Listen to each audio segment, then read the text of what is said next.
ఏందో ఏమో అంత గిట్లనే అయితుంది. ఏడ జూడు కూలుడే అయితుంది. ఓ కాడ మంచు కూలింది, ఓ కాడ సొరంగం కూలింది, ఇంకో కాడ బిల్డింగ్ కూలుతుంది. ఈ కూలుడేందో ఏం పాడో.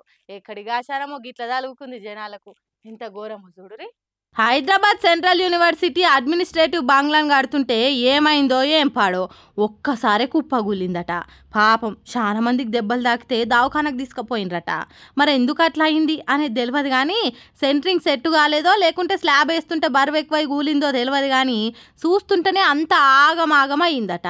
లోపటి ఇట్లుంటే బయట టీఎస్ ఈపాస్ స్కాలర్షిప్లు విడుదల చేయలేదని చదువుకునే పిల్లగాండ్లు లొల్లికి దిగినరు. కొట్లాటలకు దిగిన పిల్లగాండ్లను ఆపవశం కాలేదు పోలీసులకు. గేటు ముందట పోలీసులకు చదువుకున్న పిల్లగాండ్లకు కొద్దిసేపు తోపలాట అయ్యింది.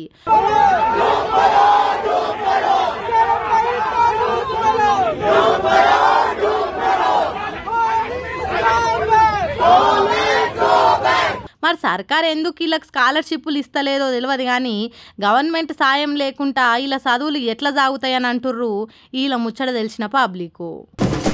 జనం ఓట్లేసి ఒక నాయకుడిని ఎందుకు గెలిపిస్తారు? ఎందుకంటే ఆ లీడర్ జనాలకు మేలు చేస్తాడని. అయ్యా ఆపదొచ్చింది అని అంటే ఒక్క గడియల ఆడికి చేరి తక్లీఫ్ లేకుండా చూడాలి. అంతేనా కాదా? కానీ ఈ పెద్ద మనుషుని చూడుర్రి, జనం వచ్చి బతిలాడుతుంటే ఏమంటున్నాడో ఇన్నారా? జర మా ఊరిని పట్టించుకోరి సారు అని బతిలాడినట్టు మాట్లాడితే హీరో బాలకృష్ణ ఏమన్నాడో పట్టించుకోం మాకేం పని లేదా అంటున్నాడు. అంతేకాదు జరంతా బతిలాడితే బాలయ్య ఏమన్నా కనికరిస్తాడో అని అక్కడనే ఉంటే ఏమంటున్నాడో ఇనుండ్రి.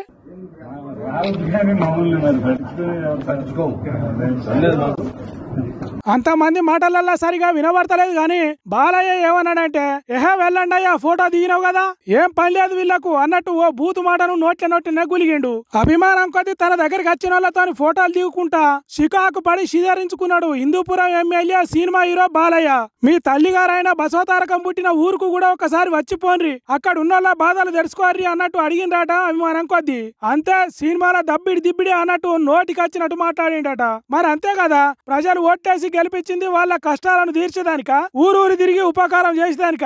ఓట్లేసుడు వరకే జనం వంతు, తర్వాత అంతా ఎమ్మెల్యేల ఇష్టం. స్టేజీల మీద ఇచ్చే స్పీచ్లు, టీవీ షోలలో ప్రజలకు సేవ చేయాలని చెప్పే మంచి మాటలు, సినిమాలలో చెప్పే సూపర్ హిట్ డైలాగులు నిజమే అనుకున్నట్టున్నది అభిమాని. కానీ అదంతా అప్పటి వరకే అనేది తెలియనట్టున్నది పాపం.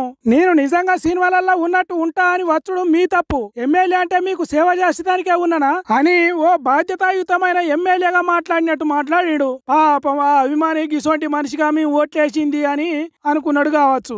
ఎట్లున్నాయో చూడండి రోజులు. ప్రజాసేవ చేస్తా అనే ఎమ్మెల్యేలు మాకేడ పని లేదా అని ఎంత ధైర్యంగా అనగలుగుతున్నారో. మస్తు మంచి రోజులు వచ్చినాయి కదా అని అంటున్నారు ఈ వీడియో చూసిన జనాలు.